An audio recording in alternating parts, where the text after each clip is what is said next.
¿Por qué duele el amor? ¿Por qué la ruptura de esta clase de relaciones se experimenta como una asfixia en el pecho? ¿Por qué las penas de amor alumbran las mejores canciones? ¿Por qué el amor está siempre en todos lados y con aristas tan distintas? ¿Por qué duele el amor si supone ser una experiencia maravillosa? E incluso cuando no concluye, duele. ¿Qué nos pasa con el amor romántico como generación? Con un conjunto de noticias que muestran que la gente cada vez se relaciona menos de esta forma, que las relaciones son cada vez más fugaces y se inventan o retoman términos para intentar explicar algo que se nos escapa en relación al amor romántico. Todas las palabras que encasillan al amor le quedan cortas. La experiencia romántica siempre se configura como algo intraducible. Amamos por la totalidad en la que se nos presenta el objeto amado, no por sus cualidades. Enlistar con lista de supermercado los rasgos bellos de alguien querido no compone todo su ser ni todo nuestro amor. Padecemos por algo que ni siquiera podemos terminar de poner en el lenguaje. ¿Por qué esta idea es tan central en la formación de nuestras vidas, incluso en muchos casos conformando uno de los objetivos centrales de la experiencia humana? ¿Qué hacemos cuando ya no queda nada más por hacer? Cuando todo ya está sobre la mesa y no hay más estrategias para construir junto al otro el cariño que alguna vez fue compartido o que se tuvo la ilusión de que sea compartido. Ese cariño que ahora ya no está, pero aún así perdura, como una sensación de pesadez en el pecho, como esa añoranza que se pone en lugares donde se puede reconstruir algo de todo eso. ¿Es el amor trágico, por definición? ¿Es todo proyecto de vida un proceso de demolición? ¿Son acaso estas preguntas pertinentes para un video sobre anime? Esto es Manga Anime Mate. Yo soy Agustina, hoy es 14 de febrero y estoy en una batalla abierta contra los sentidos, expectativas y dolores que asociamos a la idea de amor romántico. Por eso hoy traigo un video donde vamos a hablar de diferentes ejes que intentan explicar esta pregunta de ¿por qué duele el amor? A través del anime. Sin más dilatación, esto es nuestro pequeño espacio de internet y empezamos.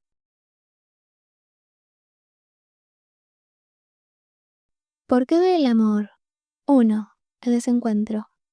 Se dice que la velocidad a la que caen las flores del cerezo es de 5 centímetros por segundo, una caída casi imperceptible, marcada por el paso del tiempo. Ese mismo tiempo que transforma las cosas lentamente, hasta que un día la suma de pequeños cambios construye una distancia irreversible. Si vamos a hablar de dolor amoroso en el anime, 5 centímetros por segundo es patear fuerte al medio. La película de Makoto Shinkai, dividida en 3 capítulos, explora una forma muy específica del sufrimiento romántico. El amor que no se rompe por traición y por desgaste, sino por desplazamiento. En el primer capítulo vemos el tiempo como un obstáculo. Takaki y Akari se conocen en la primaria y desarrollan un vínculo muy profundo. Pero al graduarse, sus familias se mudan a ciudades distintas. Intentan sostener la relación a través de cartas, hasta que Takaki decide viajar para reencontrarse con ella, al enterarse de que va a ser trasladado incluso más lejos que donde están viviendo actualmente. Ese trayecto, larguísimo, lleno de combinaciones de trenes en medio de la tormenta de nieve, ocupa casi todo el segmento. El mundo parece imponerse entre ellos. El tiempo no es solo una abstracción. Es clima, es circunstancia, es desapego. Acá el amor no fracasa por decisión de los protagonistas. Son chicos, no tienen poder real sobre lo que ocurre. El para siempre queda desarmado por factores externos. El desencuentro nace ahí, cuando el deseo de permanecer juntos choca contra una realidad que no lo permite. En el segundo capítulo vemos cómo la historia se desplaza hacia Kanae Sumita, una compañera de secundaria de Takaki, enamorada en silencio de él. Ella lo observa e intenta constantemente estar con el protagonista, pero pronto entiende que él siempre está mirando hacia otro lado. Literalmente, él busca en el horizonte algo que parece muy lejano y que claramente no es Sumita. Kanae comprende, sin necesidad de confesiones explícitas, que nunca fue vista de la misma manera. Ese es otro tipo de desencuentro, no el que impone la distancia física, sino el que nace cuando los tiempos emocionales no coinciden. Y por último, en el tercer capítulo, vemos cómo en la adultez, Takaki se convirtió en un oficinista alienado, y la vida empezó a avanzar a paso agigantado, pero él se mantuvo fijo en el recuerdo de Akari. ¿Por qué? ¿Por qué alguien seguiría obsesionado después de tantos años con su amor de la primaria? Bueno, porque Akari no es solo una persona, es la encarnación de la primera vez que sintió conexión verdadera. Takaki creció entre mudanzas, soledad y vínculos frágiles. Aferrarse a ese primer amor o a la idea que tiene después de muchos años de ese primer amor es una posibilidad de poder tener arraigo en una experiencia que le dio sensación de pertenencia. Seguir amándola es conservar algo de su infancia, sostener la idea de que al menos una vez estuvo cerca de alguien de manera auténtica, de que el tiempo no lo consume todo. El problema es que esa emoción ya no existe en el presente, es espectral. En lugar de elaborar la pérdida, Takaki vive en la espera de algo que sabe, aunque no admita, que no va a suceder. El desencuentro duele no porque fue forzado por circunstancias externas en este último capítulo, sino porque el protagonista decide habitar ese entorno como una alternativa al olvido. Prefiere quedarse atado al dolor antes de que olvidarse de ella. Sí, esta es una película intensamente dramática y sí, quedarse anclado en el amor de la infancia en la adultez podría ser tema de terapia. Pero también es una exploración sobre cómo el amor puede convertirse en la imagen de una vida que no fue. Akari representa la posibilidad de un mundo distinto para el protagonista, una versión alternativa de sí mismo que nunca llegó a existir y que quizás sea más feliz. El desencuentro, entonces, no es solo separación, ni tampoco circunstancias. Es la conciencia de que hubo un camino que se cerró sin que nadie lo eligiera y que a veces simplemente el tiempo pasa y ya es muy tarde para tomar otras decisiones. Es vivir esperando algo que ya pasó, sabiendo que no va a pasar, pero asumiendo que no lo podemos dejar ir. ¿Por qué abre el amor? 2. Amar es tiempo. Este eje se diferencia del anterior porque acá la posibilidad del encuentro sí existió. El contexto habilitaba el amor, pero hubo algo en la interioridad de los personajes que volvió la experiencia dolorosa. Un ejemplo claro de este tropo es Bokuragaita. En este anime, que aparenta ser una historia romántica más, se cubren vínculos atravesados por el duelo y la imposibilidad de amar en el presente. Seguimos a Nanami y a Yano, dos compañeros de secundaria que se enamoran. Sin embargo, Yano carga con una experiencia amorosa previa, marcada por la pérdida y la culpa, que le deja un resabio en donde el amor siempre se experimenta con dolor. Mientras que Nanami conserva una mirada idealizada del amor romántico y está todo el tiempo disponible emocionalmente. Yano ama desde un pasado que no logra soltar y ella intenta hacer constantemente que él suelte ese pasado. El choque entre esas dos temporalidades, amar hacia adelante y amar hacia atrás, genera vínculos donde el padecimiento se vuelve la norma. A lo largo de los años, los personajes siguen enganchados a ese dolor estructural que nace de una pérdida no elaborada y se expande al resto de los vínculos. En Bokuragaita, el amor duele no porque sea imposible, sino porque llega cuando uno de los dos todavía está en otro tiempo y cuando el resto de personajes que construyen el entorno de los protagonistas también están a destiempo de ellos mismos.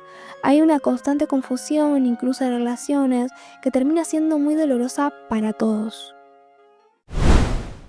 Dentro de este eje creo que también tenemos a Orange, pero esta historia propone algo que es un poco más interesante.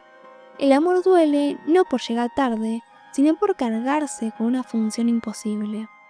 Nao, un adolescente de 16 años, recibe cartas escritas de su yo futuro 10 años en el futuro. En ella aparece un mandato claro: evitar la muerte de Kakeru, su primer amor. El dispositivo fantástico no es un adorno, sino el mecanismo que le explícita la fantasía concreta del amor romántico. La creencia de que amar a alguien es poder salvarlo, impedir su caída. A diferencia de Bokuragaita, donde el dolor surge del choque entre heridas no resueltas, en Orange el contexto sí habilita la posibilidad del encuentro y del cuidado. El problema no está en el afuera, sino en el peso que se deposita sobre el vínculo. Nao ama del temor, guiada por una conciencia futura atravesada por el arrepentimiento. Cada gesto será una apuesta contra la tragedia, y cada silencio es una posible condena para Kakeru. El amor deja de ser experiencia compartida para convertirse en una responsabilidad moral. En ese sentido, Orange articula una de las ficciones más persistentes del amor romántico, la figura del Salvador, La idea de que el afecto puede y debe reparar lo que el otro no puede sostener solo. El dolor no proviene únicamente de la pérdida posible, sino de la exigencia silenciosa de que si el otro cae, es porque no se amó lo suficiente, no se dijo lo que se tenía que decir a tiempo, no se estuvo a la altura. Por eso, aunque la serie tenga un tono más cálido que otras obras del eje, no deja de presentar el amor como una experiencia ambigua, dulce en su intención, áspera en sus consecuencias. Orange recuerda que el presente es lo único que existe, pero también expone el límite de esa enseñanza. Amar no garantiza salvar, y el tiempo perdido nunca volverá. Algo que resulta especialmente interesante de Orange es que, a diferencia de 5 centímetros por segundo, la historia no clausura la posibilidad de amar a otro. El amor no aparece como una experiencia única, irrepetible o predestinada, sino como algo que puede desplegarse en más de un vínculo real y presente. O sea, que podemos amar a varias personas a lo largo de nuestras vidas, que esos amores van a representar diferentes cosas que se construyen de otros lados. El mito de la media naranja, esa idea de que el verdadero amor como destino irremediable es solo una persona y un individuo específico, se ve tensionado cuando uno construye relaciones significativas con dos personajes distintos en dos temporalidades distintas, ambos capaces de quererla y de acompañarla.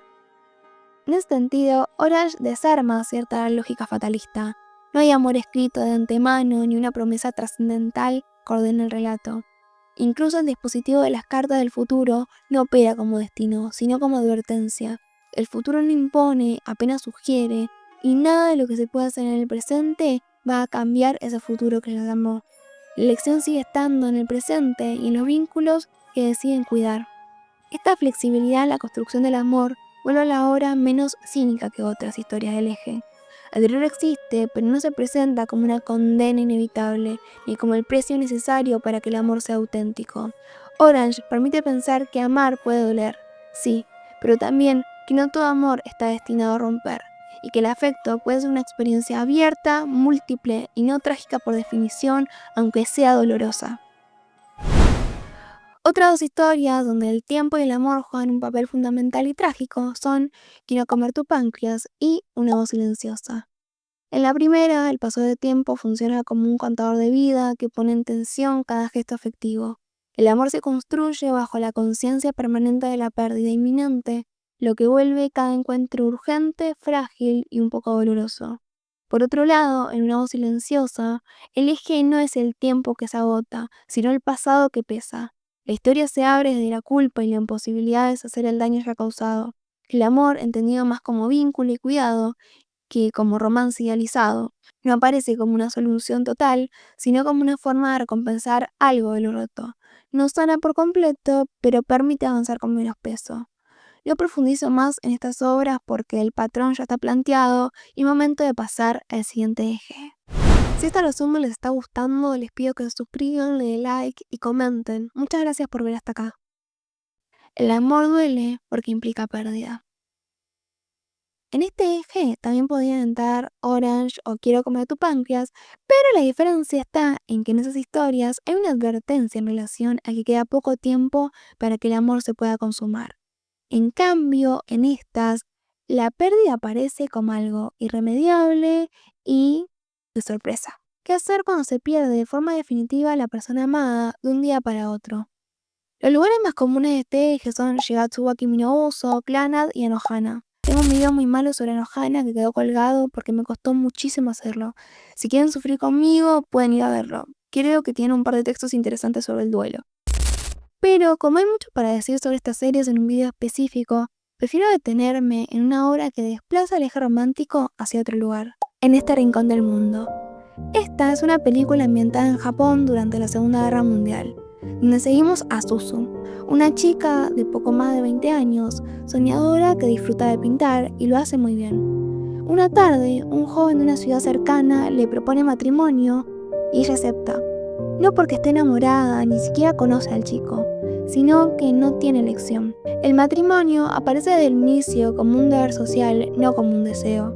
Al llegar a la casa de su marido, a quien apenas había visto una vez de casualidad en un puente, asume el rol de ama de casa principal.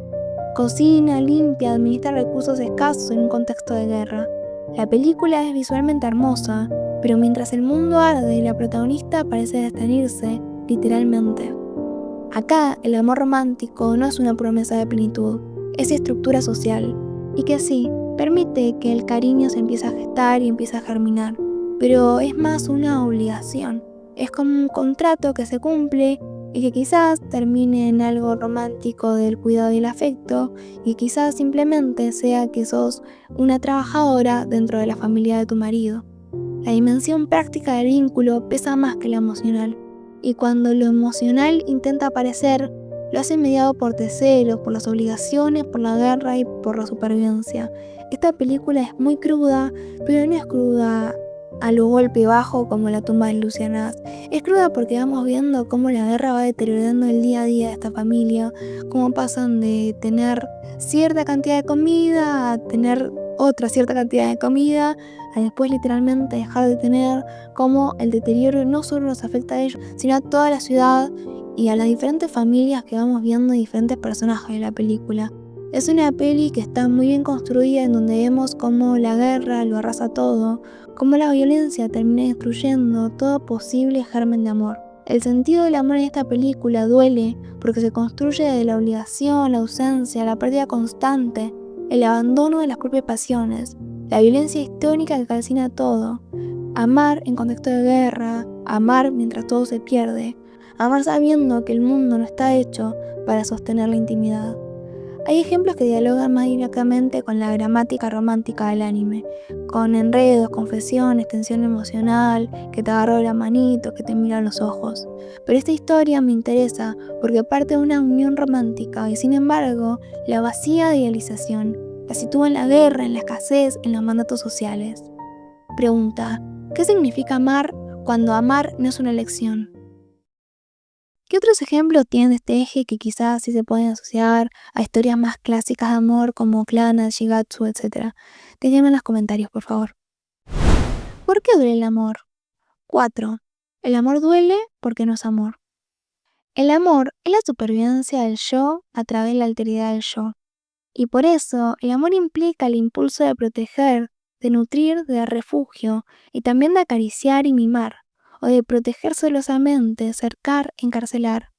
Amar significa estar al servicio, estar a disposición esperando órdenes, pero también puede significar la expropiación y confiscación de toda responsabilidad. Sacrificio que paga con engrandecimiento. El amor y la ansia de poder son gemelos siameses. Ninguno de los dos podría sobrevivir a la separación. El deseo y el amor tienen propósitos opuestos. El amor es una red arrojada sobre la eternidad. El deseo es una estratagema para evitarse el trabajo de urdir esa red. Fiel a su naturaleza, el amor luchará por perpetuar el deseo. El deseo, por su parte, escapará de los grilletes del amor. Eso dice la filósofa Esther Díaz sobre la confusión del amor con otra cosa que no lo es. La autora afirma que se puede pensar el deseo y la sexualidad en sentido amplio por separado, pero no se puede pensar el amor sin deseo o la sexualidad. En muchos casos, estas ideas se camuflan entre sí, y las percepciones nos engañan para que todo se mezcle. Tenemos relaciones muy intensas sin amar y que devienen en posesión producto de esas condiciones. Así que veamos un conjunto de historias que caen en este tropo y en parte de lo que plantea Díaz. Advierto, este eje tiene tramas muy turbias. La primera, y creo la más conocida de todas estas historias, es Aku no Hana, es decir, las flores del mar. En esta historia seguimos a Kasuga, un chico introvertido que lee de forma casi obsesiva. Su libro favorito es Las flores del mar de Baudelaire. Takeru se percibe como una persona ordinaria y mediocre, salvo por ese pequeño gesto de diferenciación, su gusto por la literatura. Él está enamorado de Saeki, la chica popular del curso, pero ese amor está más ligado a la idealización que al conocimiento real de ella. Todo se quiebra cuando una tarde queda solo en el aula y termina robando el uniforme de educación física de Saeki. Esta escena es vista por Nakamura, la alumna más loca probablemente de la cursada, que todo el tiempo dice cosas fuera de contexto y que es bastante incómoda de ver a lo largo de toda la historia. Ella tiene una subtrama bastante compleja en donde constantemente intenta diferenciarse de las personas de su pueblo, se siente estancada dentro de una sociedad que no entiende su rareza.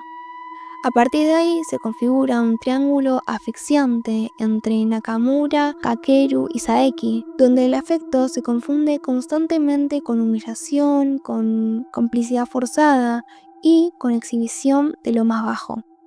Y acá es donde encaja con el eje.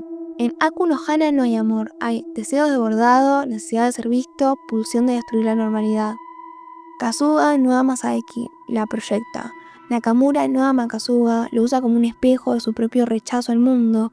Lo que se construye entre ellos es una relación de dominación y dependencia, donde la perversión no es sexual sino existencial. El deseo se convierte en violencia porque intenta llenar un vacío identitario. El dolor no proviene de la pérdida de un amor, sino de la ilusión de que eso que sientan es amor, cuando en realidad es otra cosa. Son muchas otras cosas en realidad.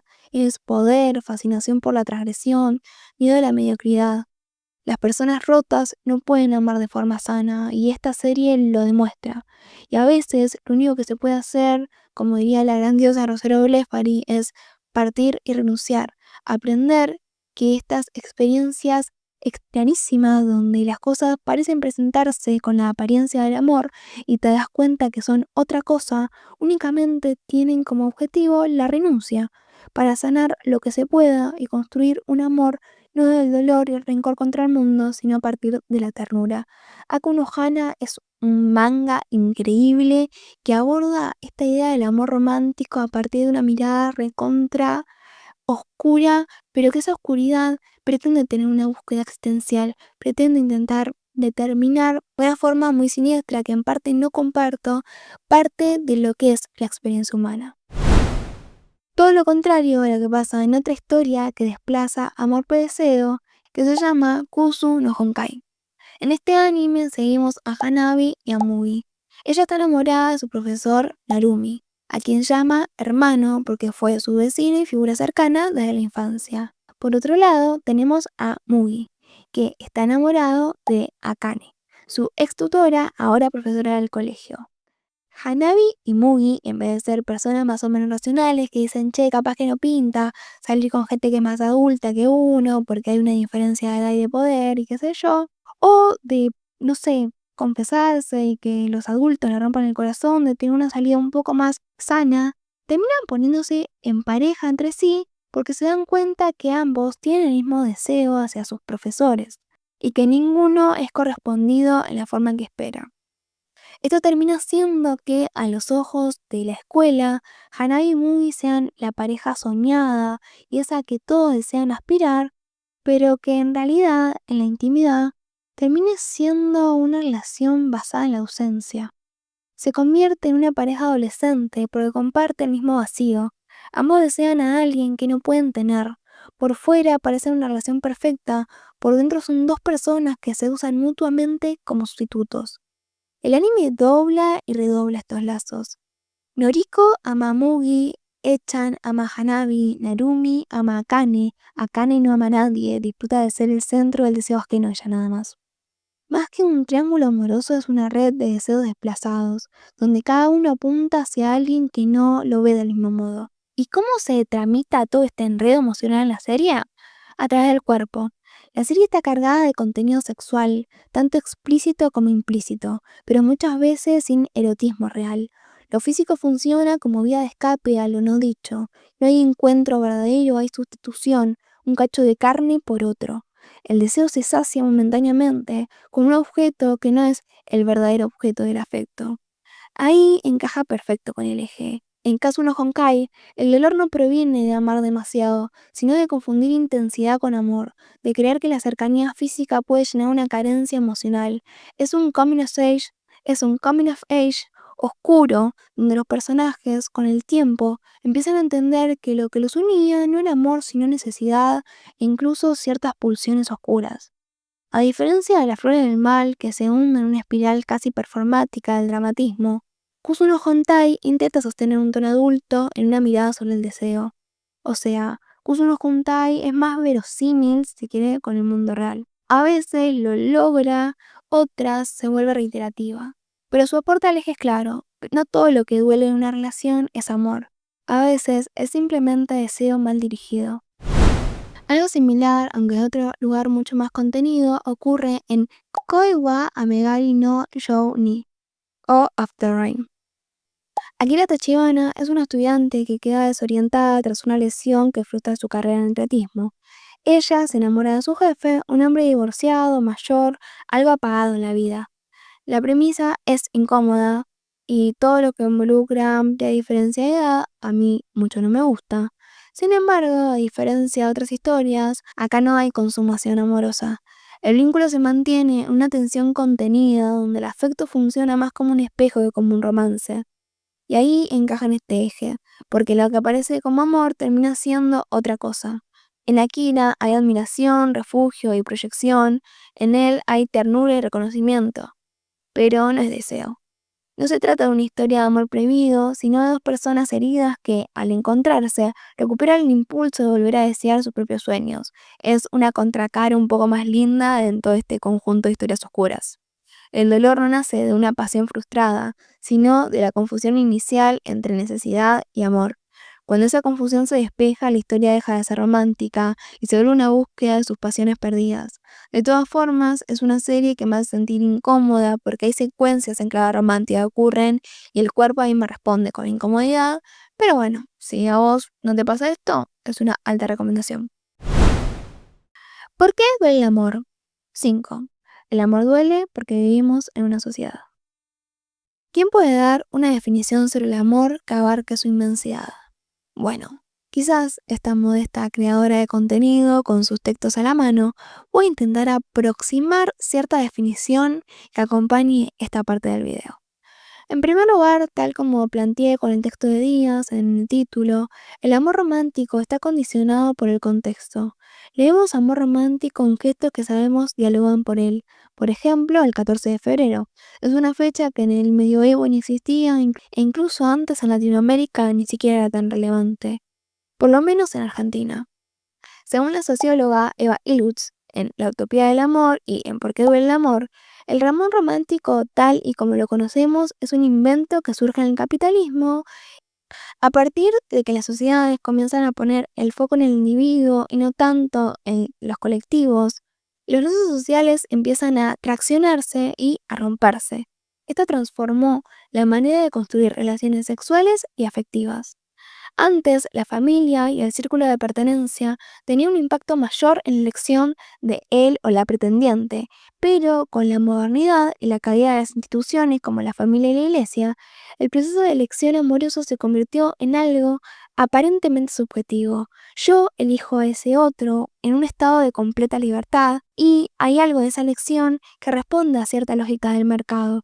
Yo elijo con la persona que creo que mejor voy a estar en ese momento, pero ojo, porque quizás hay otra con la que puedo llegar a matchear más, tener más onda, tener mejores ingresos, con la que todavía no estoy del todo accesible, entonces dejo una puerta abierta para esa otra persona. Porque ya no hay solo una cuestión de estatus que se juega en el amor romántico. Cuando buscamos pareja, también estamos buscando el yo como totalidad. Mi cuerpo, mi deseo, mi proyecto de vida, a la espera de poder ser compartidos con otro. Entonces, la negación amorosa es una negación de ese yo como totalidad. No es que el padecer amoroso no haya existido antes de la modernidad, sino que es a partir de ella que se generaliza y que cuando nos rechazan románticamente, no están rechazando a nuestra familia que eligió a ese pretendiente por nosotros, sino nosotros, que nos expusimos y dijimos, ¿sabes qué? Vos sos la persona que me gustás, yo quiero que estés conmigo y así todo, las cosas no salen como queremos. Todos sufrimos por amor. Nadie muere por un corazón roto, y es algo que solo ocurre el paso del tiempo. El duelo, la distancia y el retorno al amor a través de otras formas. Pero hay algo del ego que queda herido cuando nos rechazan románticamente que lleva inevitablemente a la transformación. Porque ya no amamos de una forma condicionada por nuestras familias o nuestros círculos cercanos o económicos. Amamos porque creemos que realmente esa otra persona constituye esa otra mitad o todos esos mitos románticos que tenemos tan asimilados en el cuerpo y que vemos constantemente replicados en obras. ¿Qué autora del manga entra de forma interesantísima en nuestra mirada en todas sus obras y de una forma completamente rica? La querida y en eterno hiatus Ayasawa.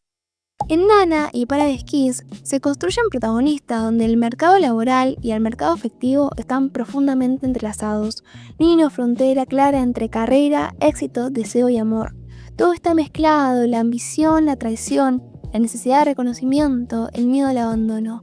En particular, este efecto se vuelve evidente en Hachi, la protagonista de Nana. Ella es un personaje que nunca tuvo un proyecto propio más allá del amor romántico, al principio de la serie. Eso fue el verdadero motor de su vida. Está consumida por la utopía del romance y por la promesa de una casita con jardín, una fantasía doméstica que parece simple, pero que está cargada de idealización, porque ella no tiene un proyecto de vida para llegar a esa casita con jardín. Su consumación no resolvería los problemas estructurales de su vida, ni su precarización laboral, ni su dependencia económica y emocional a Takumi, ni las carencias afectivas de su infancia, ni la ausencia de Nana.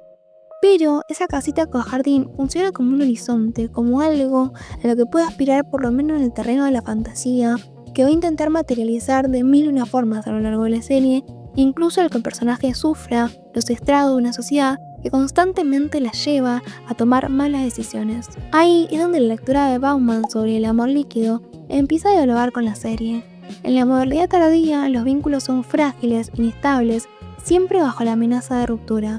Se busca seguridad efectiva en un mundo que produce incertidumbre constante. Hachi quiere estabilidad en un sistema que no garantiza estabilidad, y esa tensión la desarma constantemente. Con Nanosaki el mecanismo es distinto pero igual de estructural. La ausencia familiar no es solo un dato biográfico, es una herida fundante.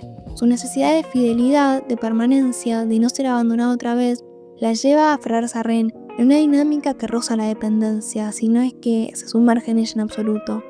Es un entorno atravesado por la industria musical, el éxito y la exposición pública. El amor se convierte en otro espacio de vulnerabilidad y que encima queda expuesto a los ojos de todo Japón, y donde su carrera se termina combinando de forma inexorable con el amor, en donde incluso su carrera es atacada por ese amor. Bauman habla de relaciones que se vuelven líquidas porque nada parece destinado a durar. Hirus, por su parte, señala cómo el capitalismo transforma el amor en un espacio de autorrealización individual, donde la identidad misma se pone en juego. En Nana, amar no es solo vincularse, es apostar el yo entero. Por eso, la ruptura no es solo pérdida del otro, sino amenaza a la propia identidad. En ese sentido, el amor duele porque vivimos en un mundo que nos promete plenitud individual a través de otro individuo. Cuando esa promesa falla, lo que nos rompe no es solo la relación, sino la imagen que construimos de nosotros mismos. De más está decir que estas categorías no son compartimentos estancos, que Nana entra en todos los ejes que abordé en este video, pero la idea era armar un pequeño mapa, un recorte posible para pensar por qué duele el amor en estas historias en momentos puntuales y personajes puntuales. Y quizá también intentar pensar por qué duele tanto acá afuera.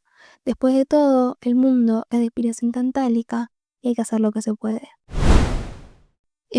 ¿Creen que hay alguna serie que haya quedado por afuera y que recomienden y que sientan que yo no haya visto? Me encantan esta clase de historias trágicas, más en este contexto porque tienen una. Así que si ustedes también están en una, compartan, y si están felices también, así nos contagien un poco de alegría a las almas que navegamos por los sombríos animes del desamor. Les leo acá abajo y gracias por ver hasta acá. Disculpen quizás también el tono de este video, que quedó como demasiado académico en partes, pero bueno, fue un poco inevitable porque fui por esos lados el guión y me gusta cómo quedó. Siento también que es uno de mis videos más personales hasta el momento, así que si lo disfrutaron, les agradecería que le pongan me gusta y todo lo que saben hacer, porque siento que es probable que no le vaya tan bien. Nos vemos la próxima con algo quizás más estable. Nos vemos, chau chau.